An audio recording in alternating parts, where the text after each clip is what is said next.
Salut les amis, c'est Kai, ça faisait longtemps que j'avais pas fait une longue vidéo, je voulais avoir un petit peu de recul et puis bon on avait tous des vacances, on a tous une vie aussi, hein, donc je me suis arrêter, je me suis dit ça fait un petit moment que j'ai pas fait une longue vidéo, je me suis dit que j'allais peut-être faire une petite vidéo sympathique avec l'ensemble des animés de l'été qu'il faut zapper, mater ou qui nous laissent perplexes. Donc voilà, je me suis dit que ça pourrait être sympathique de commencer par ça et je vais commencer exceptionnellement de commencer par le pire.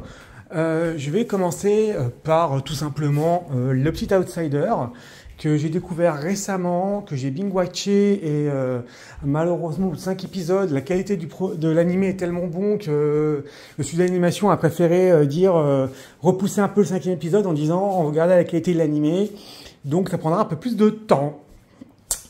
C'est Our Last Crusade, Rise of a New World. Et en fait, on tombe sur un animé dont j'attendais absolument rien, et pour le coup, qui est une très bonne surprise. On est un peu dans la vibe SAO des premières saisons, hein, Sword Art Online pour les initiés. Bon, on a un héros principal qui s'appelle Kai, non, ça n'a tellement rien, mon objectivité sur l'animé. Et en fait, on arrive dans un monde où effectivement, il y a des humains qui luttent contre les sorcières. Et effectivement... l'un contre l'autre, ils luttent et effectivement, ils n'ont pas le droit de se fréquenter. Ce sont des ennemis jurés. Et on va découvrir un petit chevalier qui s'appelle Kai, qui va être très sympathique et qui est très puissant, qui est du coup un élu chasseur de sorcières, qui va croiser une sorcière extrêmement puissante, la sorcière des glaces, dont il va tomber éperdument amoureux. Alors, au-delà de l'histoire d'amour, qui n'est pas sans rappeler Kirito Asuna, avec un Kai aussi charismatique comme héros que Kirito à ses débuts, on est sur quelque chose de super sympathique. C'est-à-dire que les graphismes sont excessivement léchés, on est sur une très belle animation avec une fluidité rare, on a une très belle patte graphique. On a des bandes annonces, des VO qui sont pour le coup très intéressantes. Et pour le coup, je vais vous dire que ça commencera directement par le petit coup de cœur de l'été, qui pour moi est une des meilleures séries à ne pas louper. Donc effectivement, comme à chaque fois, à chaque saison, à chaque étape, il y a beaucoup d'animés. Bon, sauf qu'en l'occurrence, vous verrez que l'ensemble des animés que j'aborde aujourd'hui sont souvent des animés qui sont soit des isekai, soit de la fantasy. Alors pourquoi cela? Bon, déjà parce que j'aime beaucoup la fantasy, mais aussi parce qu'il y a beaucoup d'autres séries qui, pour le coup, des histoires d'amour, des histoires de harem, qui, moi, ne m'ont pas plus intéressé que cela. Donc, pour l'instant, je vais vous dire que Our Last Crusade, pour le coup, c'est un grand oui, parce que c'est franchement très intéressant.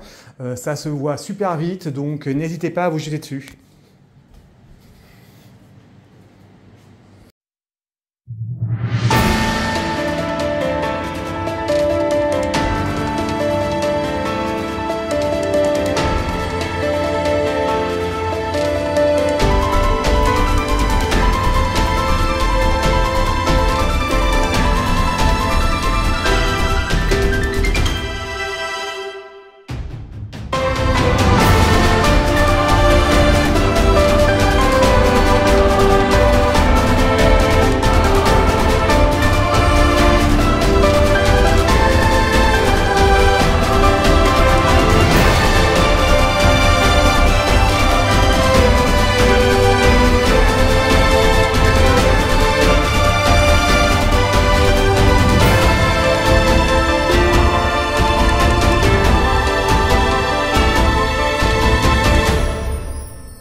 Salut les amis, toujours dans le type des animés à mater.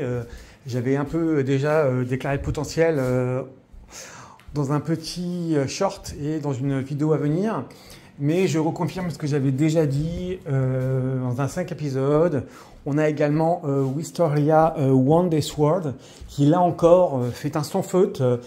On est un peu dans la vibe Mashle avec un mode Black Clover. Donc pour le coup, quand on mixe les deux, on obtient quelque chose de franchement pas mal.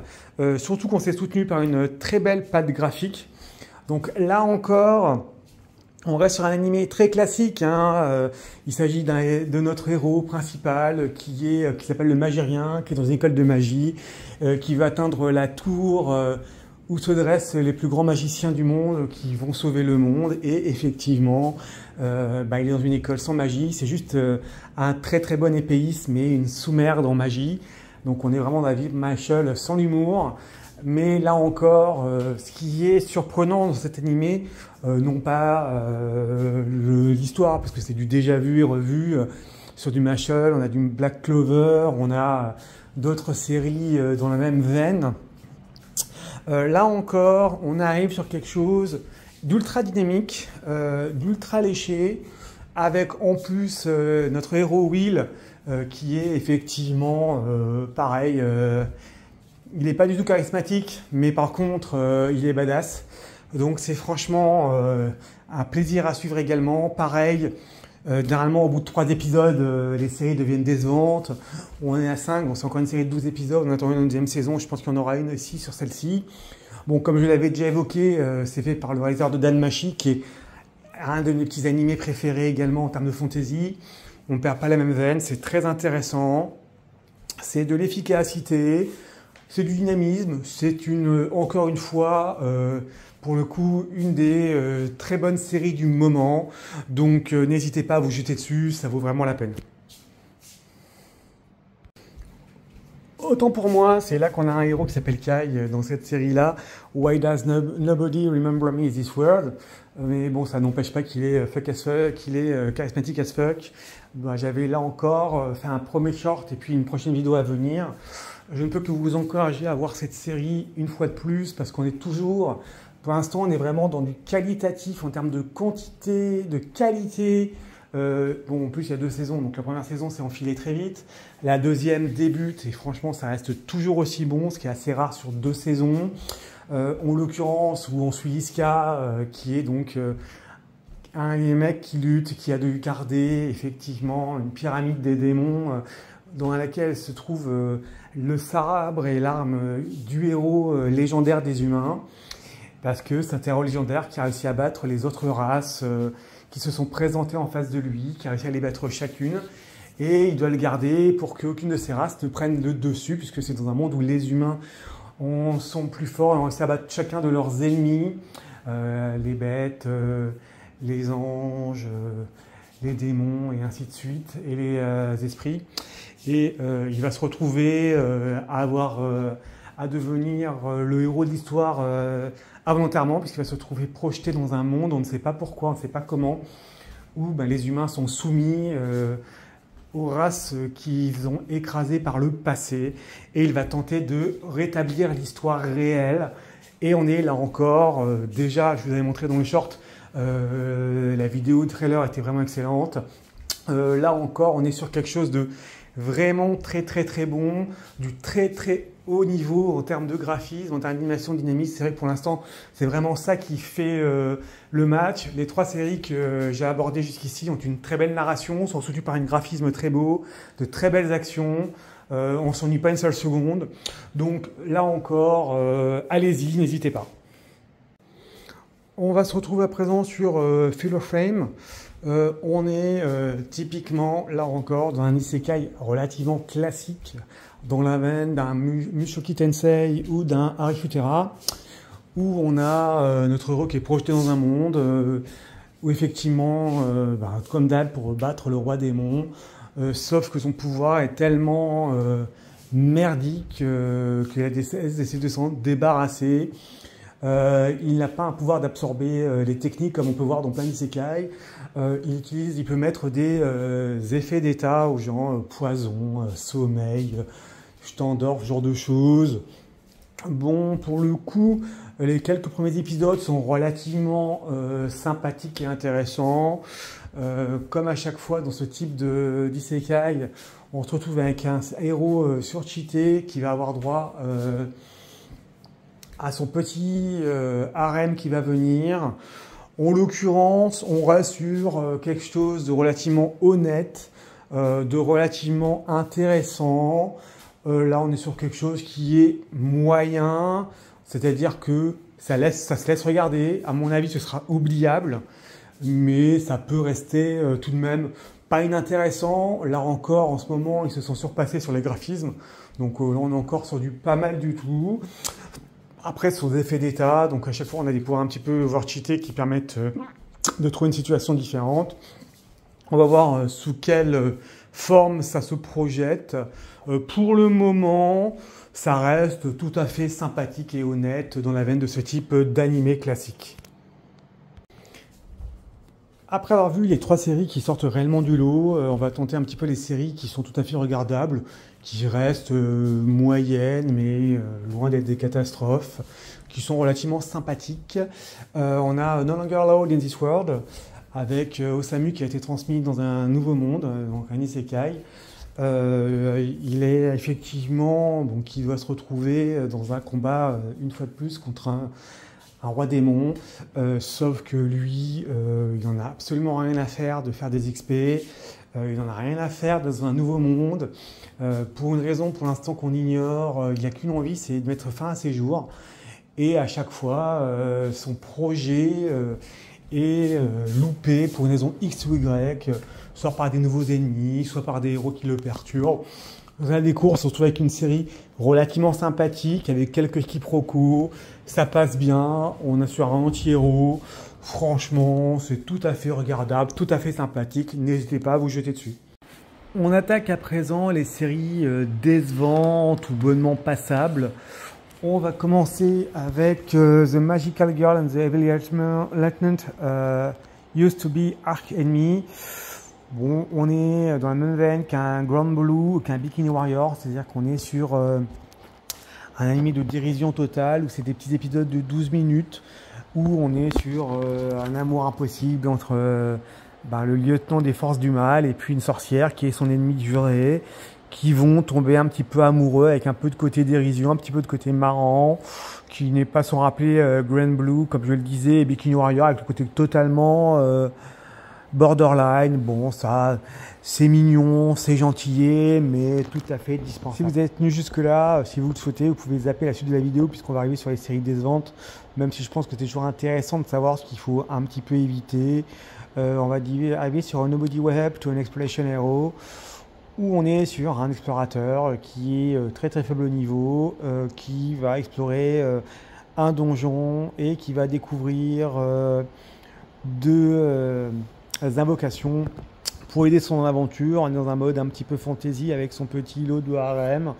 On est sur un animé qui n'est pas sans rappeler les jeux vidéo, mais le problème c'est qu'on est sur un animé, je vais pas dire bas de gamme, mais vraiment sur un animé de fantasy de débutants. On a vraiment l'impression que ce sont un petit peu, même les côtés création, ce sont vraiment des noobs qui l'ont écrit. Donc voilà, c'est mignon, c'est sympathique, mais il est encore oubliable. Toujours dans les cadres des animés un petit peu dispensables, oubliables, on va voir The Osan Newbie Adventurer. L'intérêt, c'est que ce soit un héros qui est arrivé dans la trentaine, qui a été effectivement dans la guilde des aventuriers et qui décide de devenir aventurier un peu tardivement. Il a eu un entraînement de fou, il est un héros type S, mais connu comme considéré comme E. Il se lance un peu tardivement, il va tenter de faire ses preuves. C'est un peu dans la même veine qu'un Keiju numéro 8, mais en bien moins bon.